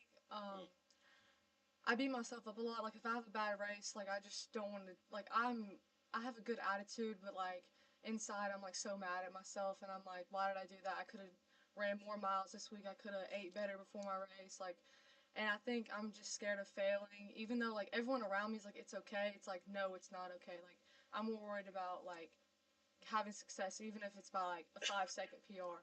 I want some sort of success at every race, and I know I can't get that at every race, but that's the ultimate goal at every race is to have some sort of success. And oh wait, what was the other question? Sorry. What's your goal coming up? Oh, okay. Do you have a goal set already? Do you know what you're kind of looking forward to come next fall? I think goal is to get in like the 20-minute range maybe. I know at state I wanted to get down to 21 and I was off by like 5 seconds, so I got a PR, but I didn't hit my goal necessarily. So I'd say for the whole season next year, get in the 20-minute range, like drop like 2 minutes. So Wow. to do that, explain to a guy that doesn't know. To do that, Coach Setter said, hey, you can't just run your 30 miles. You have to run 50 this week. Running the extra miles, is it the distance that you're looking at, or just so when you say that, Coach, I'll put this out for anybody. When you sit there and say you got to run the extra miles, is that an extra 5 miles per day, or I shouldn't train today, but I'm gonna go ahead and run? But when you train, what do you normally run? Do you run how long do you run? It just depends on if it's like a quality workout or if it's like a long run or like a medium run. But like long runs, it could be like 8 miles, like 9 sometimes if it's super long, or like 7. But I think it depends. If you're wanting like a quality workout, like definitely your times are important, like on the track. So it could be really short. It could be like a 3-mile a day or 4 miles of cool down, but you're trying to hit your times on the track. I'm sorry, it's blowing my mind. Just cool down. It's 4 miles. It's. I'm sorry. I'm over dying after about 100 yards. I'm dying. He means there's a break in there somewhere if you do that. So what are you looking at? So do you time like each mile? So let's go back. Well, that's interesting, that she says it like that. I would have thought 5Ks, right? That's what a normal meet is. I would have thought if I'm going to train, I'm going to run 5K and I'm done. I'm going to run 5K and I'm done because that's what you do. But no, you could run further than that. Maybe not at the same pace, I'm assuming. But I guess to try to get that endurance. Exactly. Right built in there. So that's interesting. Something I didn't know. I thought, well, when you train, you're just going to go out there and run your 5K and then you're done for the day. So that was an interesting concept to hear. Well, that's what I was trying to get at. I was trying to help you. No, well, thank you, because you made it more clear. I'm beating around the bush. It'll take me another 20 minutes to get out with the question I really wanted. So when you train and everything, and you're training for the 5K, I know there's different aspects of it. Are you looking per mile? What you're running per mile? Is there so you don't want that first mile to be I don't know, what's the first mile? What's your target for first mile? For 1 mile? Do you have a target for like 1 mile? I'm sure y'all have targets for each mile that you should be at. As you run, you look and go, oh, I'm 20 seconds behind. Now I got to speed up, or I got to make that 20 seconds up somewhere to get what you're wanting. So man, there's 100 questions. It's all. How do you train? Do you break it down and track that way, or are you just looking at the total distance? Do you keep up with how you're progressing? Break it down for sure. Like before your race starts, I think a lot of coaches will come tell you if you're taking it seriously, like you need to be at this time at mile 1, this time at mile 2, this time on mile 3, and they'll tell you where they're at like on the course, so you can know your time if you don't like have a watch. So I definitely think like keeping up with your times, and it's very important to hit them because if you're not hitting them, it's gonna be really hard to make it up. Right. Because like after mile 1, like you're already like so tired. Like it's gonna be hard to shave like 30 seconds off if you've already missed 30 That's a seconds good on your point. first mile. Hmm. So you kind of want to go hard on that very first mile to kind of get ahead of where you want to be.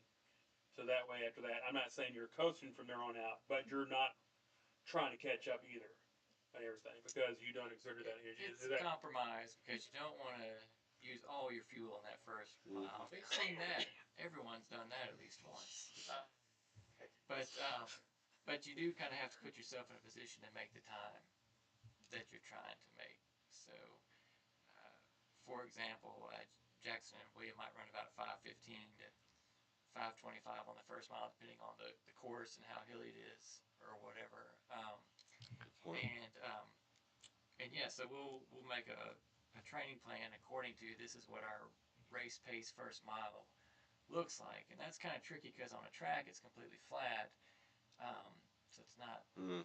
real, best. so? Have you done meets with just being on the track? No, they're Oh, always, okay. but when we're doing our workouts, But when you're working out, okay, I got you. I got at you. school, it's just on the track. So one of the tricks of our trade here is that whatever interval training they're doing, whether it's a 400 or 800 or a mile repeat or whatever, we'll put a recovery jog in between. So like they'll run a distance at that race pace, whatever it is, and if it's 400s, for example, they'll all be hot rods and go way too fast. But then after they run that 400, they'll jog for 200 recovering. Like they don't stop. There's no break. It's you keep moving and getting that mileage in, even when you're resting, and then they'll start the next rep. And then again, as Abby was saying, that'll include a warm up and a cool down. That might be a 15 or 20-minute run as well. So that's how you turn 3 miles of race speed training into a 6-mile day of practice or I got 7-mile you. day of practice. How did and y'all can doesn't matter which order you go in. How did y'all get into cross country? What made you get into cross country, and what made you stay in cross country? Everything. We'll start with you, Abby. Oh, I'm gonna be totally honest. I cannot remember how I started. Like, I think I was honestly jealous because my sister got to play 2 sports, so I was like, I'm gonna pick up another sport and just do it.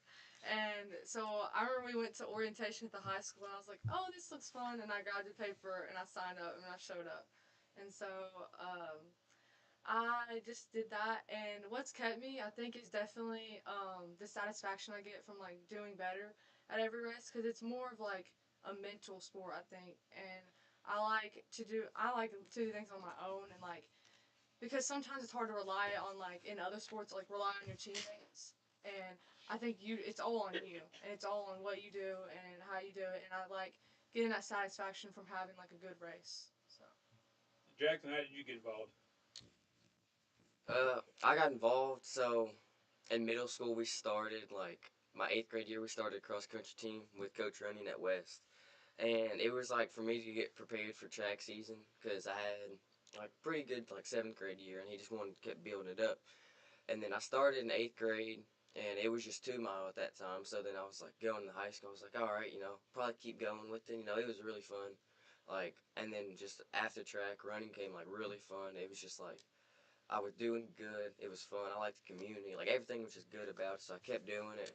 Started practicing for it in June, and then just went. I was actually out of town when they had trials, but it was definitely like when I came back, they had practice. I came back and it was like I could tell I really wanted to do it. It was really fun. William, how'd you get into it? It's kind of funny because I didn't know about cross country when I came into high school, and I had a friend Marcus, and I used to run track in middle school, but cross country wasn't in middle school yet when I was in it. So, and he was telling me about it, and I wasn't interested at all. And he would just like beg me every day, like, "Oh, come run like for cross country and everything." And I'll talk to Coach Wayne, and then I joined the team at that time just because like my friend kind of asked me to. Or not asked me, he was kind of begging at that point. But yeah, and that's how I kind of joined this from a friend because I didn't know anything about it. I just knew it was like about running, but not like as if it was like a sport. I guess I didn't know it was a sport at the time. I got you. What is the downside of running the way y'all run? Is there a downside? I know there's got to be a down. There's a downside to everything. So if you haven't learned that, you're gonna learn it sooner or later. Or There's a runner's knee. downside to everything. Runner's knee. My knee be killing me sometimes when I like, especially after like a long day of running. Like next day, my knees just like it hurts to sit down sometimes from all the Let me running. tell you. It's given it 30, 40 years. I was gonna say, no, let's not talk about knees. But that's funny. Um, a lot of people will sit there and know injuries from different sports. It's normally an injury to a muscle, to the joint, and everything. Not a lot of people will sit there and talk about injuries for cross country and everything. Normally, it's shin splints. And then with y'all being at the age, it's different from being a full grown adult and then having those and running and having those injuries. Y'all being teenagers and your body's still growing. Because I've seen kids from coaching, I've seen kids be a certain height, and then between the junior and senior year in the summer, all of a sudden they gain 6, 7 inches. And I've seen their feet sit there and grow from size 8, now they're wearing size 14s all within a couple months and everything. And so, as your body grows, with you being a coach, have you seen those injuries come around? You got a lot of people call them growing pains. A lot of people call it the Osgood slaughter with the knees and the patellar. You have to wear the patellar band and all that stuff because they're growing so quickly and so fast and everything. What are some injuries that you've had to deal with? And is it just a constant injury, or is it just something that happens and then you get done and over it and then you're good from there on out type of thing? I don't think I've ever been like injured while doing cross country. I can't think of a time where like I had to sit out of practice because I was hurt or anything like that. You just been sore. Yeah, I just been sore. Yeah, that's mostly it. Like, Normally ankles and knees, just knees in general. Is the main yeah, thing? knees. But for me, it's like sometimes like my lower back like be sore too.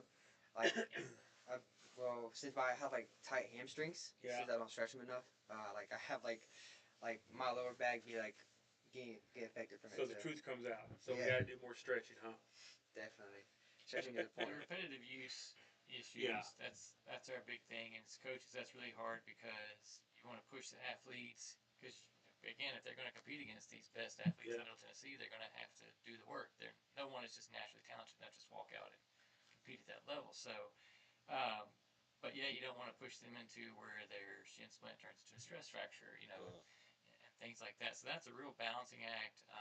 We worry about that all the time. And in my years of coaching, I've seen some things that it's like, how is this even possible? You've only run 4 miles total over a week or whatever, and you have a major injury. Yeah. Like just the science doesn't seem to add up there. But so it's tricky. It's really hard. And the best advice we usually give is just like, don't go from 0 to 60. That's what's off season. That's why it's so important that you've got to get your body used to doing all of these things gradually. Which is, again, as a teenager, hey, my friend's out here and they can do this and they can do this many miles or they can run this fast, so I can too.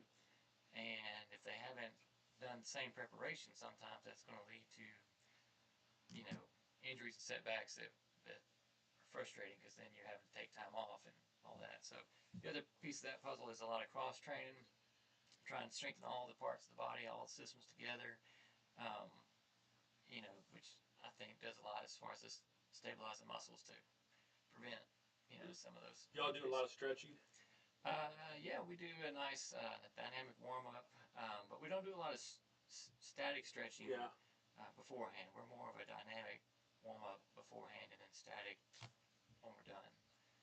I've probably been raised on that for at least 20 I was years. gonna say, I was just wondering if stretching, like say in the off season, you stretch to help elongate the muscles to where you can take longer strides or something like that. I can see that where that can help out, but I can also see that, like you said, the dynamic stretching part of it. It'd be off season stuff that I could see there. Just kind of thinking about that. Where is your favorite place to run? where's your home meets? Do y'all ever have a home meet? You always go somewhere. I know we don't have a cross country anything, but where do you go? And you're, man, I love running here because I like the scenery. I like the field we're running, the grass that we're running on. It's not a whole lot of rocks or holes or this or that. It's good. What is your favorite place to run, and where is the place that you hate to run the most? And you can't say around the high school. So, but Wow. but I'll start with you, William. Well, as like a meet, Memphis, I don't know. It was something about Memphis that was like super nice. Like I don't know, it was like the big park and everything. I was super nice Get to to run. run at the country club type of thing. Yeah, it was super nice to run there and everything. I feel like that was like, I feel like the best meet where I feel like the scenery is like actually beautiful there.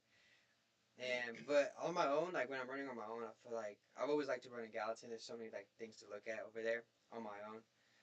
And a place where I don't like running at, huh?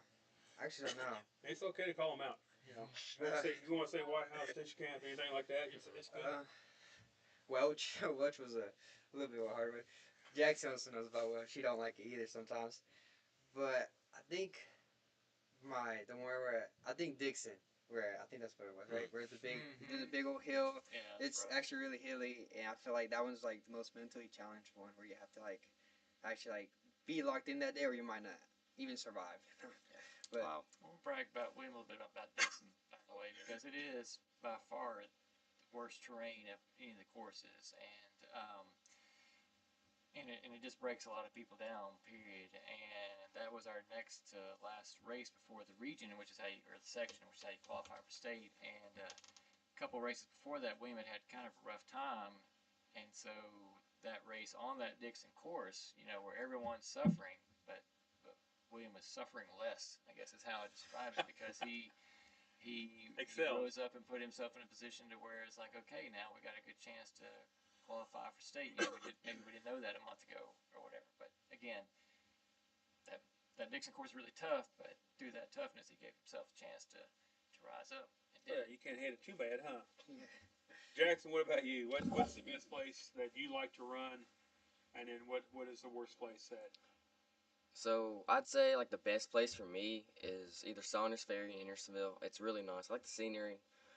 First time we ran there, I cramped up. It was misery. Oh, it hurt so bad. But second time we ran there, I really liked it. I almost PR'd by accident. But it was Yes, we are by accident. yeah. But and then I think another one. Wasn't his goal that day? Yeah. And the Hermitage, that's where I got my PR. It was nice. It's nice scenery because I mean it's the Hermitage. It's a nice like atmosphere as well. It's like not too extreme, but it's still like really fun. I'd say probably the worst course though is either Welch or honestly Memphis, because Memphis they had little like hills like the size of the computer or like the basketball, and you just have to keep going over them, or like little ditches Yeah. all throughout. BMX course or something. Yeah, and it got really it got rough. And then Welch, it's Where's really, Welch? Welch is Sorry in for- Gallatin, Okay. and It's the station camp. Over there at Yeah. Station Okay. Camp. Across the road. You know me. I don't get out of I'm Florida I'm much. just helping you out. yeah, it was difficult. I mean, it's really flat, but it's I don't know. There's just something about it that's hard. It I don't was know. 80 really weird. plus and very humid. Yeah. Every time we ran there, it felt like you couldn't catch a break. It'd be a cloudy day and the sun would come out right as the sun went off. Oh, yeah. Should be. Abby, what about you? Okay, so I'm a big disagreement. The worst course is Saunders Ferry. I don't like it there. That's like my enemy, like number one. I can't stand that course. I just don't like how it's 2 laps. Like, and there's like a hill that you like go down a hill, which is really nice, and then there's like an uphill after like a turn. I just really don't enjoy it. And there's like so many people standing there, and they're like, "You got it, you go up this hill." Like, I don't got it. Like, I'm dying right now. Like, I literally can't even breathe. And then once you do got it, you know you got to go back around and do Yeah, it again. I gotta do it again. Yeah, I'm like, oh, I gotta do the whole lap again. Like, and then best course, also against them too. I just really like Welch. I'm like totally against them too. Welch, I like it because it's just so flat. There's a part that like is really bad, like on the back side of the course, but I like Welch just because I feel like that's like my good PR course, and I just really feel good every time I go there. And another good course, the only reason I really liked this year is because I PR'd there, but it was Dixon. Because I literally face planted mid race and still PR'd, and I just, Wow. yeah, I fell in the woods. But I just really liked it because it was a good challenge, and it wasn't like, oh, I ran on a flat course and I got my PR. Like, oh, I ran on a course that everyone else Yeah. is dying on and I got a PR. And so I just felt good there because I felt strong and healthy. Even though after the race, I was so dead, but I was like, I PR'd, so that's all that matters. Even if it was by like, what, 20 seconds, that's still a lot. So, Well, yeah. I think you can hear from Abby why she's so successful, really, just from those last two sentences right there, which is the embracing the challenge instead of running away from it, basically. That's it's listening to her speak on why she runs. Her saying it's a personal thing. It's to challenge her. It definitely, and all three of them, basically said the same thing. But you can definitely hear it in their voice that they like doing what they like doing. When you run, I talked about the scenery and everything. So when you run, are you looking at the scenery? Or are you looking at just straight ahead, going, I'm dying. I got to make it to this point here. Oh, let me go make it to the lady in the orange shirt. Let me make it. Oh, it's almost done there. Or are you in your own space in your head, or do you? What are you looking at? Like I said, are you looking at the scenery? Are you sitting there running along? Oh man, that's a nice tree. Oh, that's some cool flowers, type of thing. Or what is it that's going through your head when you run? okay, I'll go first, I guess. I It depends on what kind of run I'm having. Like if I'm having a good run, like and I'm at White House and I'm on a long run on the trail, I'm looking at all the nice, beautiful trees with the orange leaves, and I feel good. But like, Let me pause you there. What's a good run for you then? If you start out and you're going, I'm having a good run, I'm gonna start looking at flowers. I'm having a good run, probably no pain in the first like 2 miles. There you Like go. I'm just feeling like good. Like I'm just like, and I've hit my paces on my first 2 miles. Okay. If I'm on pace and I'm good, like that's a good run. On a bad run, I'm And this is a usually training run, too, not just a race, yeah. to clarify. We And ran on the White House Greenway, is what she's describing. And on a bad run, if I'm like on the pavement, I just stare at the pavement. Like I just like look down, and then I'm like looking at how much miles I have left, and I'm like I'm not running any extra today. Like, and I just look down and straight at the pavement, and I'm just like ready to be over. But not a lot of my runs are like that, but you have a run like that every once in a while where you're just like I'm ready to be Do over. you like? Is there any type of meet that y'all go to where it's just one lap and then you're done? You got like that, or do you like that? Just one lap and you're done, or would you? You already said you don't like laps because you got a portion of the track there that you got to get to, and you had to go back to it. And everything. So your favorite would be just one lap and be done, one course and be done. Hmm. Jackson, what do you do as you run? What is your mindset? What are you looking at?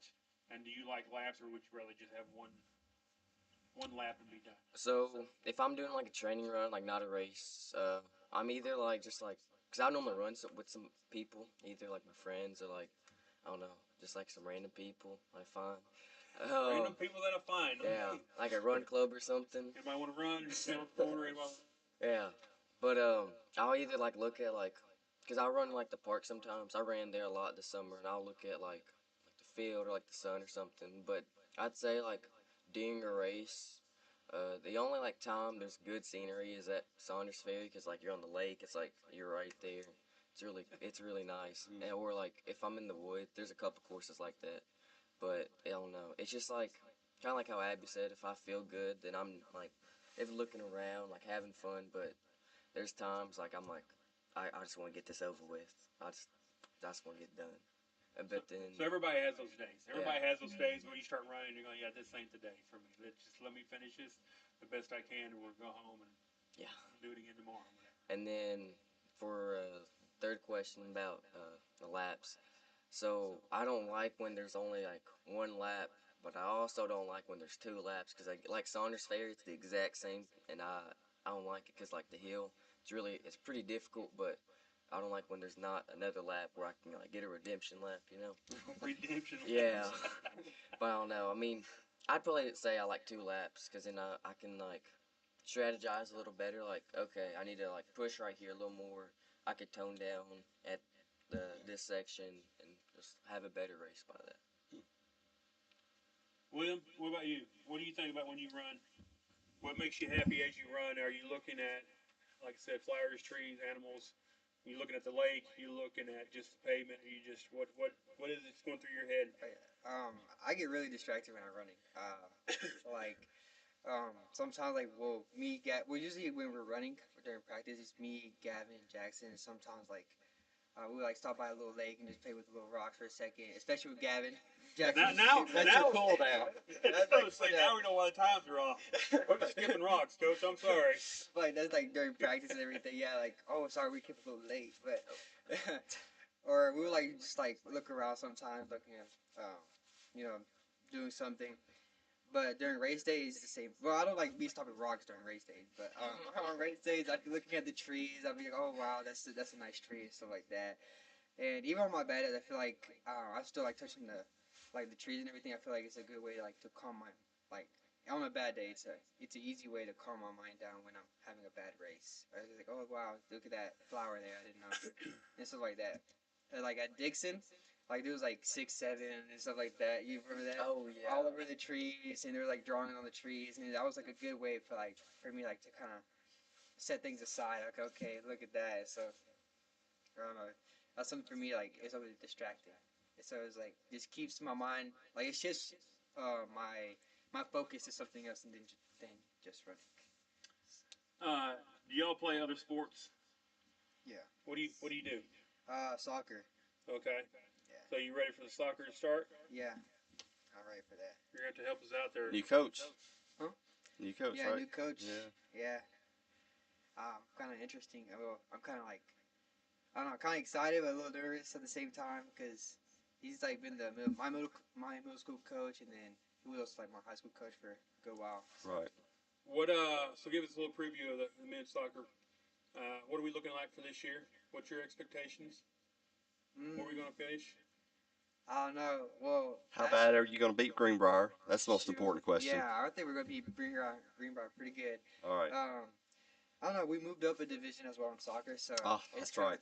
So it's kind of like I don't know. I feel like we're going to do good, but not going to do like great like last season because last season was like okay, we know who we're going against, but this year I'm not fully sure because it's like I don't know. And then we got like freshmen coming up, and then our seniors are gone from last year, so it's like. I have like a little bit of mixed feelings of how like we're looking at this.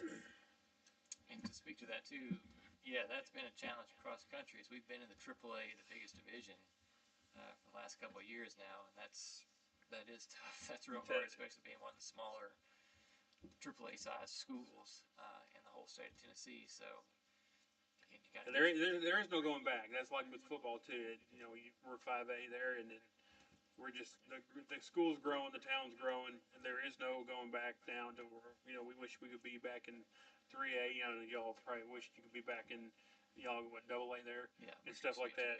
And so I mean, it's just everything is growing, and there is no going back down. We just have to figure out how to achieve and win with what we got. Jackson, what sport? Any other sports you do? I only run cross country and track. That's it. Oh, track. Okay. Yep. What do you do in track? I do the half mile, which is the 800, and then the 1600, which is the mile. Who's coaching that? Coach Doris. Oh, okay. So, you doing that? I'm going to be the distance coach. Okay. This year. Okay. With Coach Rogan. I know Coach Rogan. I know Coach Lambert and Coach Smith and all them dudes. They all have different events and everything. Right. I hear that we got now. we got a pole vault team. Right. So Coach Rogan was talking about it the other day at the banquet that we got 4 or 5 people that are signed up to do pole vault this year and everything. So that's don't have a pole vault or anything. We'll go down to Gallatin or somebody we're using somebody else's poles and everything. So time for some fundraising. Abby, what do you do? So I run cross country obviously, and then basketball. So That's one of my big sports too. And I actually did cross country too a little bit just to condition for basketball because basketball used to be like my main sport. But I feel like they're pretty even now. So What did you think about last night's game? I think it was a great game. I think we played great as a team. I think the first eight the first eight played really great in the first 2 quarters, and they come out in the third and they let me get some playing time at the end. So I got You impressed me. I was telling guys last night. You're the one that really impressed me on your tenacity under the boards and everything. You can see it on your face. You was intense and everything, And that running jumper. and Oh yeah. so Yeah, I really like to play. I really enjoy it. I do remember last night Coach Stein took me out and he sat me down beside him and he's like, "Why do you look so nervous?" And I'm just like, "Cause I don't play a lot in front of like the big crowds and stuff. Cause there was a big crowd there last night." And I was just a little nervous, and he's like, "You'll do fine. Just play. Like, you're good. Like, you'll be good." And so he put me back in, and that's when I actually started playing. And like, so when you run, do you see the crowd or do you just like kind of focus? Does everything kind of close in? Do you focus? just the court. I don't Okay. see anyone else. So on playing basketball, you're just seeing the court. You don't see. The only time you see the crowd is when you go sit on the bench or something of that nature. Because I would say when I played football, and I can't remember in high school, but I know in college, I played in big stadiums and everything, but it was always I never noticed until against Easter when I tore my other knee, and that's when I heard the crowd. But everything was so slow, and it's so slow motion. That's the only time I actually heard the crowd. I mean, I've sat in. I've been at UT and I've been at Mississippi State. I thought Mississippi State when I was down there with Emilio, the cowbells would be just horrendous. But once you got locked into the game, you don't see that. So once you get on the court, you're not nervous no more. You're just doing what you got to do. Yeah, you just like once you check in and once you come up off like stand up, you just take a deep breath and you're fine. Cause everyone's like basketball's a sport where like there's a mistake every time. Like it's a very fast it's not like football where you can like the mistake's obvious. Like basketball, there's like a bunch of like if you shoot a bad three, which that happened last night, but it's okay. We don't talk about it. But I think definitely just get over it because people do it all the time. Like even the starters do it. People that come up off the bench, like you're gonna get a bad shot like every game, or you're gonna have a turnover. Like you can't help it, and you just gotta play through it. Like the way you get benched or sat on the bench is if you like have a bad attitude after, and they're just like, and they just keep playing bad. Like you just gotta get over it and like go get your rebound, or get back on defense because that's what Coach Stein wants to see. So. A couple questions here. We'll end this and let you all go and have your Saturday. Favorite class in school? Since you got the microphone in front of you, Abby, we'll go with you. Like, are we talking like this semester, or are we talking full? Just forever, up until now. Yeah. You know what? Or favorite subject. Oh, favorite subject? However you want to do it. I really like history. That's definitely my favorite subject. I used to really like math, but math was really, really hard this year. I Who's still your math like teacher? it. Miss Thornton. And I had Miss Harwood. I had geometry and algebra 2 in the same semester. So math was just really, I was a little stressed about math, but I still like it. Yeah, somebody should have. Well, I doubled up, and William doubled up too, but they put it in like 2 different semesters, and I was like, there was like 2 kids who get it the same semester, and I was one of the kids that got it. So it's just, I guess that's how it ended up. In history, you like world history, United States history? United States. Okay. That's You definitely got my favorite. a certain era in United States history that you like? You have a certain, a specific part? I really like the Civil War, and then in like world history, World War II. I love learning about I like World her. War II. She's my favorite player now, forever. So, that's just, I like the stories. It's like storytelling, and then you should remember the stories on your test. Those 2 things, and then Vietnam War. That's my 3 things for history and everything. Jackson, what's your favorite subject or class that you got? Well, not really. I'm not big on school. I don't really like it. But if I had to pick one, I'd probably say like like math. Like I don't have math right now, but like math I'm is thinking always math because I don't that's have my math. first yeah. It's just like been like easy, like always. It's been easy and stuff, but like also like yeah, just probably math, honestly, or business. I have business right now. It's pretty easy and it's pretty fun. Like learning like different things like every 2 weeks, and because it's completely different. I've learned nothing prior to that. So Yeah, got a class for Clan Royale or whatever that is. I think you'd be pretty into that. honestly, Oh, yeah, yeah. I would. Yes, William would be too. Yeah. William, what's your favorite class or subject? I dread every class I have right now. I don't know if I have one. Um, like, obviously I have historian too. Like I had her last year. I had her last semester, this semester, and I have her again next semester because I have pre pre AP pre no AP pre calc, and I question my choices every day. It's like running at Dixon. Yeah, just like running at Dixon. But I say probably Spanish class because it's probably the easiest class I have. Do you ever go home and ask your parents to help Huh? with Spanish? No, because I actually know Spanish. So it just makes it easier for me. Um, favorite food? Favorite food? Tamales. Oh, those are definitely up there. But my favorite food, probably say pozole. It's like have you tried those? Soup. Yep. I Yeah, know what the it is. soup. Yep. Especially since this time of year, it's getting cold. A nice hot soup is always amazing. I'm not big on pozole. I'll I'll eat tamales every day if you want me to. I'm not big on soups. really. So yeah, but I mean my brother makes pozole a lot. So, but Yeah, you saying that one kind of want one right now. what about you, Jack? What's your favorite food? This is the part of time school I really like. So, wow, it kind of depends. Uh, honestly, I'd say like steak mashed potatoes. That's when we have that for dinner. It's really good. So I'd say that You go with mashed potatoes or baked potato? mashed potatoes. Okay. Most definitely. Abby, what about you? Um, I'm gonna get really specific, like I'm naming restaurant and everything. Yes.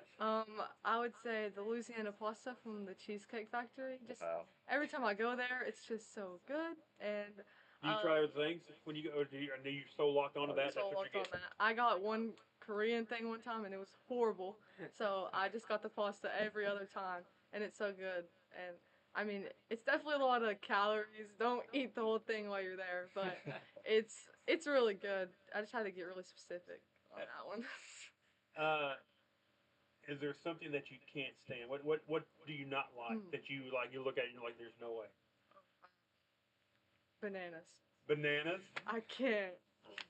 Source If of I potassium that you yeah, need to have. I have liquid potassium that I take. I can't eat. They're just so disgusting. What's disgusting about it? Just them being mushy, or Mushy, the taste. The brown part? No, they're all. It's just so. I don't like a banana. Like I just can't. Like I literally have bought like potassium for me to take. It's like I'm cramping. Jackson? What about you? What's the worst thing that, or you Uh, just can't? You can't do. This might be a little interesting. I don't like cheese. Like I'll eat cheese sticks and like pizza and stuff. Like I like mozzarella. That's the only thing. Like cheese dip. But like anything else, I do not like cheese at all. He had to Wow. throw in queso in there, didn't he? Yeah. I don't know. I just don't like it. Never liked Really? it ever. No. William. I actually can't think of anything. Oh no, that's a. Oh no. Well, good.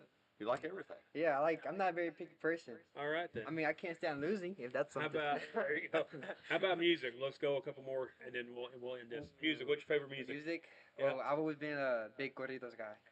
It's like I always like those type of music. I like the storytelling. I like I like knowing the music where my family's from, where I'm basically from as well. And where they come from? My dad is from Mexico, Yeah. and then my mom is from El Salvador. We're at Mexico. Mexico City. Okay. My grandfather's from San Luis. Really? Potosí. Yeah, yeah. Wow. Okay. So, Jackson, what about your music? Uh, I mean, I just kind of listen to like a lot of stuff.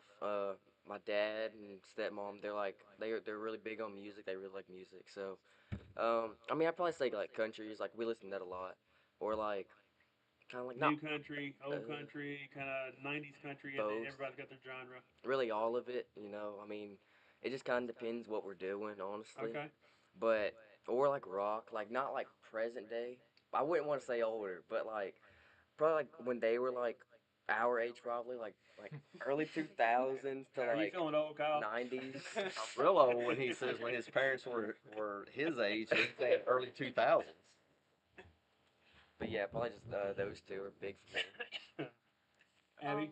I'm literally all over the charts with the music. I like old rock. I would go a little bit older though. Like I'm going like 80s. Like I'm going like Red Hot Chili Peppers. She keeps There you moving go. up the list. I'm going Look at like that. I like them and what else? I just like my genres of music are Yeah. all over the place. Like I don't have a specific one really. One that I don't like though, I don't like new country. That is I don't like it. Like we're listening to old country if we're listening to country. I definitely think. So Coach, we ain't gonna leave you out. How about your favorite food and favorite music? If I had to just name one, it'd probably be Italian, but I like them all, you know. So, and I'm definitely a classic rocker from the golden era of music, 1965 to 1982. So there is other good music, but Yeah. the density is much higher during that Yeah. particular. We can sit there and listen to music together. Yeah. I'll also add though about these wonderful young people that they competed and they were very successful, but I think if you talk to all about what they like about cross country, besides just the running, is just the times together. And Coach Witten, who's a great recruiter and a great organizer for getting all this stuff together and having things like our team camp in the summer where it's not just about out there in the heat being miserable, but about enjoying time together and having a pool party or whatever. But then especially when we went to Memphis, the race, of course, was the big deal, but the whole trip and just the team being together, I think they would say was probably why they like being on the team as much as anything. And so we're thrilled about that, and it's amazing, wonderful that she makes all that happen, basically. How many did you have on the team this year? We had, I think, 12 boys and 5 girls, which is actually a little smaller than the team was last year. But we did start having the tryout this year, and I mean, I think it might have kept a few people away, but it kind of made the people who showed up more committed to actually showing up and doing it. So we'd like to get a few more on each team for sure. Going into next year, and there's definitely plenty of athletes in the building if we can just convince them, like, hey, we won't kill you, and you'll actually be a little bit surprised that you enjoy this if you give it a shot, So that's one of our goals for next year. Well, one last thing here. I'll do one more subject, and Kyle, you got anything? We good. But favorite movie. Either be either favorite movie or favorite sports movie. Either one or both. we can go to William. My favorite movie is the Batman: The Dark Knight. That one's. I can always go back to that movie. I like that one Always. there. Yeah. Jackson. So I'd have to say there's two. So Steve Prefontaine, he was like a run in the '70s, and I've like starting to catch on to him, and I really like him. So I'd probably say like both of his movies, 'cause there's two of them. I like those two, and then Home Alone. I love Home Alone. I could watch that every day. Oh yeah. Abby. Me, two. One is the new Dune, like the new two they put out. I really like those movies. And then my second one, like the second one would probably be like Top Gun, like the new one and the old one. I just love like the action. I just love Top Gun. So. Kyle, you got anything? I do not. Just congratulations. Good job getting to where you got. And hey, sky's the limit for next year. Guys, we appreciate you coming on today, taking some time out of your Saturday to come up here and do this and everything. Coach, appreciate you bringing them up here and joining us and everything. Again, you listen to Sports Saturday Off the Rails. The video will be posted probably by tomorrow, sometime tomorrow afternoon. It takes about 24 hours to get it uploaded and everything. Guys, come out to watch. Come watch Abby play. They play this week. We got Monday versus Westmoreland. And then Saturday they play in the Portland Christmas Classic. Come support them and the boys basketball team. Listen in to Portland Sports Saturday or Portland Sports Network. You can listen to the games live. You can we've got our own website now. It's www.portlandsportsnetwork.com. You can get anything that we've done. This video will be posted there on YouTube also and then get updates on the Sports Saturday Facebook page. Trying to get it all out there. Again, Coach, thank you for coming. Guys, thank you for coming. Have a safe day as you go out through the day. Portland fans, thank you. We'll see you next week.